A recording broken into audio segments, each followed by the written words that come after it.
All right, so the ground is still bare, speaking of snow, across much of Maine this week. And while our waterways are beginning to show signs of winter's arrival. Yeah, with that snow in the forecast, News Center Maine's David Guilford joining us lakeside tonight in Gray to talk about some of the potential hazards. Hi, David. Hi, Brian and Chris. Well, Keith just mentioned some of the bitterly cold temperatures that we've had rolling through this week, and with that, we have had some ice begin to form on our lakes and ponds. Of course, that excites a lot of Mainers around the state, but it carries with it some concerns, especially with the way our weekend is shaping up. Now, a viewer named Jerry from Norway, he reached out to us this week, worried about Sunday's expected snow and how it would blanket the newly formed ice on Maine's waterways, and he was concerned about some maybe excited kids on Sunday or Monday morning who would hop on the family snowmobile and race out into potential danger. Now, game wardens, they agree with his thought process and his concern.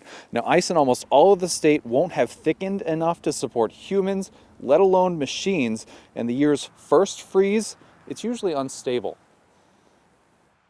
Early season, ice is never the same in two spots.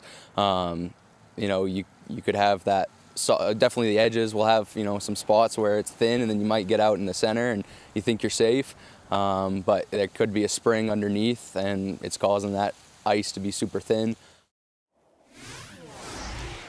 Now, wardens also said that snow insulation, that pack on top of the ice, can then make that top layer of ice slushy. Mix that with the thin and unstable conditions that we already have in the first freeze of the year. He says, please, please, please be careful. Once the ice even starts to get thick enough for you to venture out, check in segments as you walk out onto the ice this winter and stay safe so they don't have to gear up and go out and rescue you. Brian, Chris. That is the hope. David Guilford live in Gray tonight. David, thank you.